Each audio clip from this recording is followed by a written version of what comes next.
तो मैं 16 बार चाइना होकर आया जी। जिस दिन इन्होंने पार किया उस दिन मैंने चाइनीज की जो मुखिया है उसको कहा कि वो how can you do this, ये आपने कैसा कर दिया। तो उन्होंने कहा कि कोई आपत्ति तो आपके गवर्नमेंट से तो नहीं आ रही है। वहां से क्यों नहीं आपत्ति आती है? वहां क्या लालच क्योंकि है? ये इसके बारे में उनको पास इतने बड़ी दस्तावेज है। चाइना के पास? आप कह रहे हैं अमेरिका के पास भी डॉक्यूमेंट्स हैं, चाइना के पास भी? हाँ, इसीलिए दोनों के सामने कुछ नहीं बोल सकता। कहता युद्ध विराम, हाँ भाई युद्ध विराम, दोनों बैठो, बैठ गए। क्या बैठना पाकिस्तान के साथ? हम तो अपने को चाइना और अमेरिका के संबंध समझते थे, अब तो हमारी नाम ही नहीं लेते, अब तो चाइना और अमेरिका बस। अस्सलाम वालेकुम दोस्तों, जब इंडिया पाकिस्तान की जंग हो रही थी तो ट्रंप के दबाव से हमारे भारत की सरकार ने जंग रोक दी। चाहे तो हम पाकिस्तान को कब्जा कर सकते थे। उस गोरे कुत्ते की बात सुनकर जंग रुकवा दी।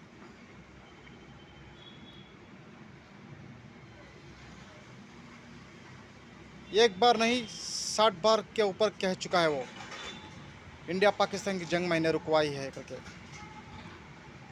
हमारे भारत का प्रधानमंत्री कुछ नहीं कहता उसके बारे में। फिर से ट्रंप कहता है तुम रूस से तेल मत खरीदो, तो हमारा भारत का प्रधानमंत्री रूस से तेल खरीदना बंद कर देता है। अगर तुम रूस से तेल खरीदोगे तो मैं तुम्हारे ऊपर टैरिफ लगाऊंगा करके बोला करके, इसीलिए रूस से तेल खरीदना बंद कर दिए।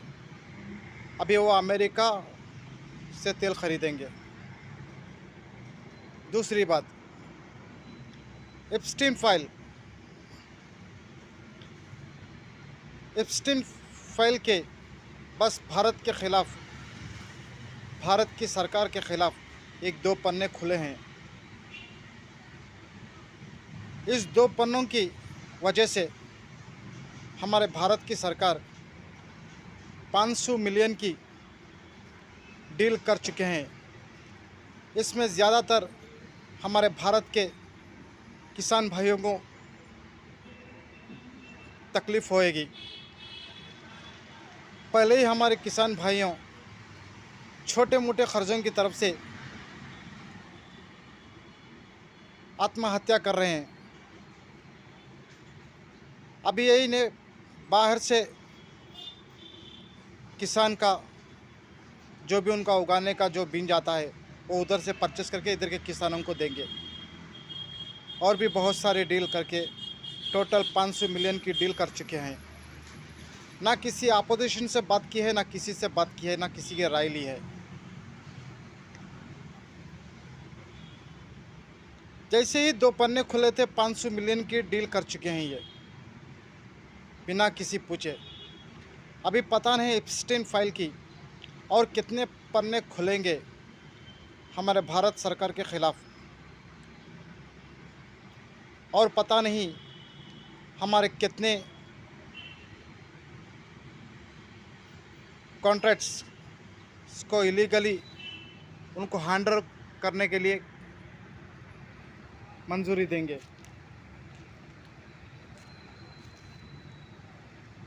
ऐसे ऐसे करते करते जब कोई अपोजिशन पार्टी का आदमी ये बात उठाता है तो उसे संसद में बोलना नहीं दिया जाएगा। एक हमारे मिलिट्री के कमांडर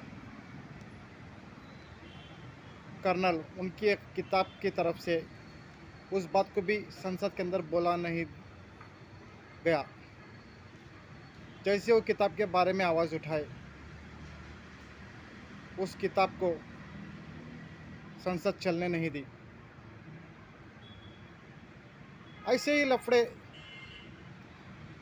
छोटे छोटे लफड़ों में इधर की जनता को उलझाए रखे हैं।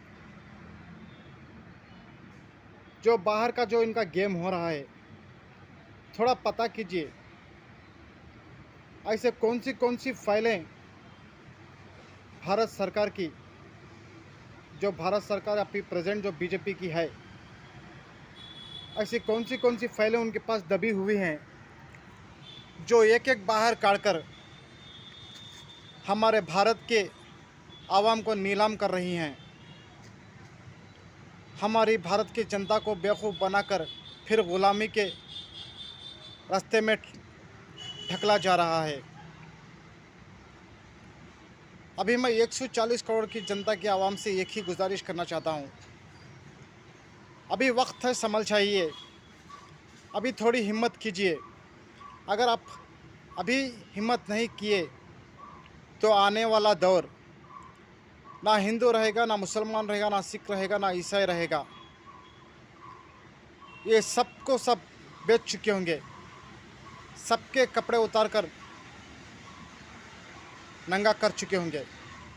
जब तक इंतज़ार मत कीजिए, अभी वक्त है, आवाज़ उठाइए। अगर अभी आवाज़ नहीं उठाए तो आने वाला दौर आपके पहने हुए कपड़े भी निकाल के बेच देंगे विदेशियों के हाथ में। अभी भी थोड़ा तो हिम्मत कीजिए। अगर आप अभी भी हिम्मत नहीं किए, अगर अभी भी आप भारत से प्यार नहीं करते, तो आप एक भारत के नागरिक होने के नाते एक मुजरिम है, भारत के संविधान के हिसाब से एक मुजरिम है।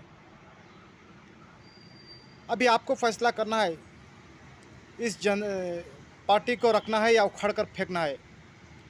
ज़्यादा से ज़्यादा कितने लोग होंगे इस पार्टी के? ज़्यादा इन भक्तों की टीम कितनी होगी हमारे भारत में? 5 करोड़, 10 करोड़, 15 करोड़? जो भी भाई मेरा वीडियो देख रहा है, इस वीडियो को ज़्यादा से ज़्यादा शेयर कीजिए। हमारे 140 करोड़ जनता से मैं गुजारिश करना चाहता हूँ, इस वीडियो को ज़्यादा से ज़्यादा शेयर कीजिए। अगर आप सही में एक भारतीय हैं तो अभी भी मैं बोल रहा हूँ, वक्त है, रोड पर निकल कर आवाज़ उठाइए। अगर अभी आवाज़ नहीं उठाए तो आपको घर के अंदर ही आपको कैद कर देंगे लोग, क्योंकि हर एक गंदी राजनीति एक खेलते हैं। ये गंदी राजनीति का एक ही प्रॉब्लम है, हम सबको बाहर आकर इन लोगों के ऊपर आवाज़ उठाना है, इनकी सरकार को जड़ से उखाड़ कर फेंकना है। अगर मेरी आवाज़ आप लोगों तक पहुंच रही है तो इस वीडियो को ज़्यादा से शेयर कीजिए। एप्स्टीन फाइल याद रखिए, और कितने पन्ने खुलेंगे, और हमारे कितनी भारत की लोग बर्बाद होंगे, और कितने इनके काले करतूत दबे हुए हैं। ध्यान रखिए, इस वीडियो को ज़्यादा शेयर कीजिए। अल्लाह हाफिज़। ये बात प्रधानमंत्री no home minister, prime minister, no prime minister साहब बोलो तो ठीक है सर, कोई नहीं बताया। सर आप एक काम करिए, आप मुझे बता दीजिए क्या कहना है मुझे।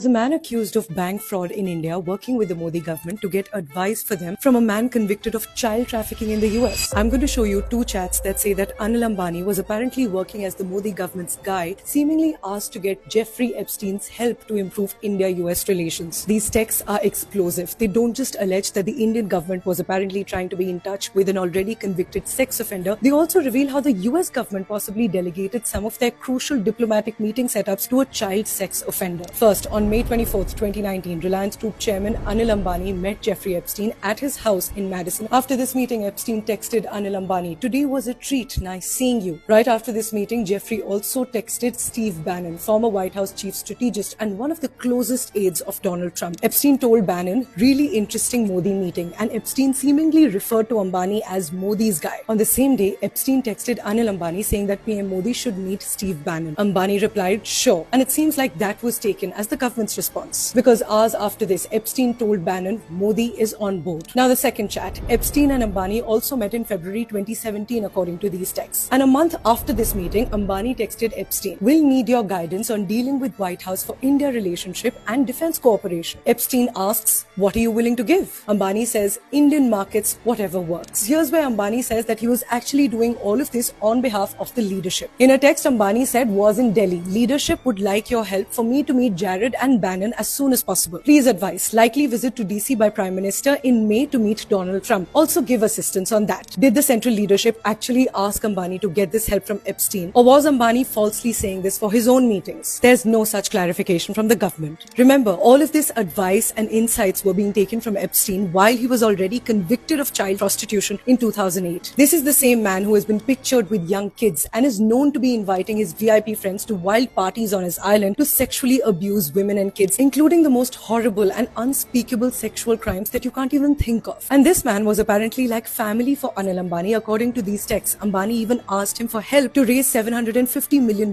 when he was about to go bankrupt. Ambani discussed his preferences in women with a known trafficker, and there are even multiple references to their favorite desserts. We don't know what those might be references for. Now, we went through hundreds of texts to bring you this story, so make sure you share it and follow Peak TV for more such honest news.